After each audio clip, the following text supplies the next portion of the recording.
नमस्कार दोस्तों, Poonam lifestyle channel में आपका बहुत बहुत स्वागत है। दोस्तों, जैसा कि नवरात्रि शुरू हो गया है तो सब लोग अपने अपने तरीके से पूजा पाठ करते हैं। तो मैं अपने तरीके को आज आपके साथ शेयर करती हूँ। मैं एक दिन पहले से किस तरह से तैयारी करती हूँ, तो यही मैंने इस वीडियो में शेयर किया है। वीडियो पसंद आएगा तो लाइक सब्सक्राइब शेयर ज़रूर करिएगा। और अगर आपने अंत तक वीडियो देखा तो मैं आपको बहुत ही खूबसूरत सा भजन सुनवाऊंगी और कीर्तन में ले चलूँगी, जहां आपको बहुत अच्छे अच्छे भजन सुनने को मिलेंगे।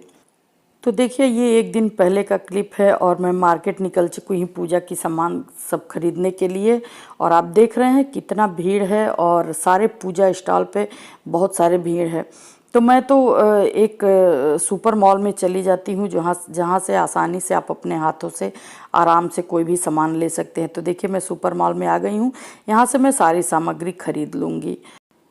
तो अब ये है नवरात्रि के पहले दिन का। मैंने सुबह सुबह झाड़ू लगा लिया है और अब मैं पोंछा लगा रही हूँ। और मैंने पूरे घर को अच्छे से पोंछ लिया है। और उसके बाद मैं सारे घर के चद्दर बदलूँगी और सोफ़ा कवर बदल दूँगी, क्योंकि जब हम लोग व्रत नहीं रहते हैं तो लहसुन प्याज वगैरह खाते हैं और उसके बाद उसी पे बिस्तर पे सोते हैं। तो मैं सारे घर के चद्दर वगैरह बदल देती हूँ, क्योंकि मैं 9 दिन का व्रत रहती हूँ। मैं और हस्बैंड दोनों व्रत रहते हैं 9 दिन का, तो इसलिए मैं सारे चद्दर वगैरह बदल के उसको धुल देती हूँ। लेकिन आज तो मैं धुलूँगी नहीं, क्योंकि बृहस्पतिवार है। तो बृहस्पतिवार के दिन मैं नहीं धुलती हूँ कपड़े, ज़्यादातर कोशिश करती हूँ कि ना धुलूँ। तो ये हमने देखिए चद्दर बिछा दिया है और वो चद्दर हमने उठा दिया है, उसको मैं कल दूसरे दिन धुल दूँगी। और उसके बाद मैं अब चलूँगी सोफ़ा कवर वगैरह चेंज करूँगी। तो ये देखिए हमने चेंज कर दिया है। मैंने कुशन कवर पहले ही धुल दिया था और उसको हमने कवर चढ़ा दिया था। और अब ये हमारा एरिया है डाइनिंग एरिया। तो यहाँ से मैं जो है सारे सोफ़े कवर और कुशन का कवर लगाऊंगी। तो ये पहले मैं हटा लेती हूँ, उसके बाद मैंने जो पहले धुल के रखा है उसको मैं बिछा दूँगी, ताकि कहीं भी हम आराम से आसानी से बैठ सकें। क्योंकि व्रत रहते समय हम लोग इतनी साफ़ सफाई से रहते हैं और लहसुन प्याज वगैरह कुछ खाते नहीं हैं, तो अच्छा नहीं लगता कि फिर उसी पे बैठो जिस पे आप रोज़ रोज़ बैठते हो। तो इसलिए मैं सारे जो है चद्दर वगैरह सोफ़ा कवर वगैरह सब चेंज कर देती हूँ, ताकि सब कुछ साफ़ सुथरा रहे, आप जहाँ भी चाहें आराम से बैठ सकें, सो सकें। तो इसलिए मैं सब कुछ चेंज कर देती हूँ। तो अब मैं सोफ़ा कवर को चेंज कर दे रही हूँ और उसके बाद मैं टेबल कवर भी चेंज कर दूँगी। और इधर जो दोनों सोफ़े रखे हैं सबको चेंज करके और कवर वगैरह लगा के एकदम फिट कर दूँगी। थोड़ा सा व्रत में काम तो ज़्यादा हो जाता है, लेकिन मैं पहले दिन ये सारे काम कर लेती हूँ, ताकि और दिन फिर उतना दिक्कत नहीं होता है। तो ये मैंने देखिए उधर का चेंज कर दिया है। अब छोटे वाले सोफ़े भी मैं चेंज कर देती हूँ और उसके बाद मैं ये कवर चेंज कर दूँगी टेबल का। और सारे इसको हम दूसरे दिन धुल देंगे, ताकि धुल के रखा रहेगा। तो जब हमारा ये थोड़ा सा गंदा होगा तो मैं तुरंत अपना चेंज कर दूँगी। ज़्यादा गंदा मैं होने नहीं देती हूँ, लेकिन उसके बावजूद भी कम से कम हफ्ते में एक बार तो मैं बदल ही देती हूँ।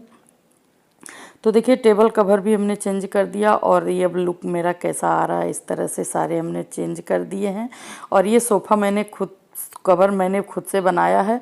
इसका अगर आपको चाहिए तो मैं लिंक दे दूँगी, आप लोग देखिएगा और किस तरह से मैंने बनाया है। और अब चलिए मैं तैयार करती हूँ अपना जो है पूजा का स्थान। तो ये मैंने माता की चौकी लगाई है और ये हमारा पूजा का मंदिर है, उसके बगल में ही माता की चौकी हमने लगाया है।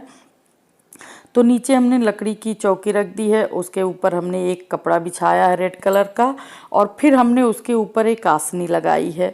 और उसके बाद हम इसमें जो तस्वीरें एक वैष्णो देवी की है और एक माता जी की, तो मैंने उसको लगा दिया है, ऊपर से चूनर ओढ़ा दी है। और अब हम कलश स्थापना करेंगे। तो हमने जो है कपड़े के ऊपर चावल और हल्दी मिक्स करके रखा है और उसी से हम स्वास्तिक का निशान बना देंगे, ताकि उसके ऊपर हम कलश को स्थापित कर सकें। तो स्वास्तिक का निशान आप अपने हिसाब से किसी भी चीज़ से बना सकते हैं। हमने हल्दी और चावल मिक्स करके बना दिया है और उसी से हमने इसको अच्छे से बना दिया है। और उसके बाद हम इस पर कलश स्थापित करेंगे। तो देखिए हमारा स्वास्तिक का निशान बन चुका है। और अब हम रखेंगे एक प्लेट में, हमने मिट्टी को अच्छे से साफ़ करके रख लिया है, जिसमें हम उसके अंदर जो है जौ को मिक्स कर देंगे ताकि वो अच्छे से जो है अंकुरित हो सके। तो बहुत ही अच्छा लगेगा ये देखने में। तो इसको हमने एक प्लेट में रख लिया है और उसी में हम सारे जौ को डाल देंगे और ऊपर से हम मिट्टी से अच्छे से मिक्स करके ढक देंगे उसको। अब इसके ऊपर हमने ये देखिए फूल का लोटा हमने लिया है, आप किसी भी चीज़ का ले सकते हैं, तांबे का, पीतल का, या फिर आप मिट्टी का भी कलश रख सकते हैं। और उसके ऊपर हमने 9 बार जो है लपेट दिया है रक्षा सूत्र। और अब हम इसके ऊपर भी स्वास्तिक का निशान बना देंगे। तो हमने पीले चंदन से बनाया है, आप चाहें तो रोड़ी से या किसी भी चीज़ से बना सकते हैं। तो हमने इसके कलश के ऊपर भी बना दिया है। और अब हम कलश में कुछ चीज़ें हैं जो हमने रखी है डालने के लिए। तो उसमें हमने रखा है चावल और हल्दी और कवलगट्टा जो आता है, ये जिससे हम लोग लावा बनाते हैं, और एक सिक्का है और चावल है, ये सारी चीज़ों को, और उसमें लौंग भी है। तो ये सारी चीज़ों को हम कलश में डाल देंगे। और कलश में हमने जल पहले से रखा है और अब हम इसमें थोड़ा सा गंगा जल डाल देंगे। तो उसके बाद हम इसके ऊपर रखेंगे आम का पल्लो, और ये हमने नारियल को जो है कपड़े में लपेट दिया है और इसके ऊपर हमने चावल रख दिया है, वो हल्दी मिला हुआ। और ये है नारियल जिसमें हमने रेड कलर का कपड़ा लपेट दिया है। और उसके बाद हमने उस पर रक्षा सूत्र लगा दिया है और फिर हमने इस पर भी स्वास्तिक का निशान बना दिया है। और ये हमने दीपक तैयार कर लिया है। और अब फूल हम सच्चा पूरे उस पर फैला देंगे थोड़ा सा। और उसके बाद हमने घी के दिए जलाए हैं। व्रत में हम लोग घी के ही दिए जलाते हैं, क्योंकि व्रत हैं तो अनाज तो हम छूते नहीं हैं, तो इसलिए हम घी के ही दिए जलाते हैं कोई भी व्रत हो तो। और ये बगल में हमारा जो है मंदिर है, ये हैं हमारी लक्ष्मी जी और गणेश जी और बाकी सारे देवता जो हैं सारे इसमें हैं। तो इसीलिए मैंने बगल में ही लगाया है माता की चौकी, ताकि आराम से हम पूजा कर सकें। तो हमने अपने अनुसार बता दिया है, आपके यहाँ जैसा होता हो या फिर आपको जिस तरह से आता हो आप अपने इच्छा अनुसार कर सकते हैं। तो अब हमारी देखिए ये तैयारी हो चुकी है। ये हमने प्रसाद रख दिया है बगल में, दीपक जला दिया है। और अब हम करेंगे पूजा। तो पूजा में हम पूरा दुर्गा सप्तशती के पाठ करते हैं। और पहले दिन थोड़ा टाइम लगता है क्योंकि शुरू में बहुत लंबा होता है। तो ये दुर्गा सप्तशती की किताब है जो हम इसको पूरा पढ़ते हैं। उसके बाद हम इसको पढ़ने के बाद आरती वगैरह करते हैं। तो इसमें 9 अध्याय है, पूरा हम 9 दिन पढ़ते हैं, लेकिन शुरू में कुछ ज़्यादा होता है जिसको पूरा करना होता है। तो ये हमने फलाहार बना लिया। इसको करने के बाद चलिए अब हम चलते हैं अपने दोस्त के यहाँ कीर्तन में और आपको सुनाते हैं कीर्तन।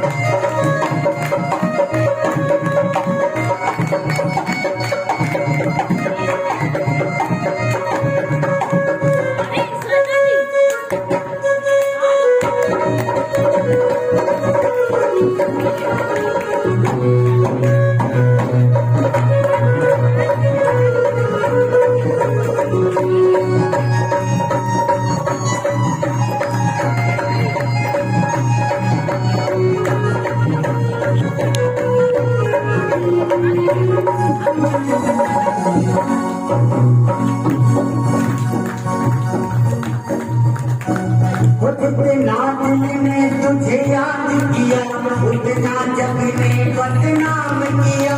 उतना दिल ने तुझे याद किया, उतना जग ने बदनाम किया। जितना दिल ने तुझे याद किया, उतना जग ने बदनाम किया।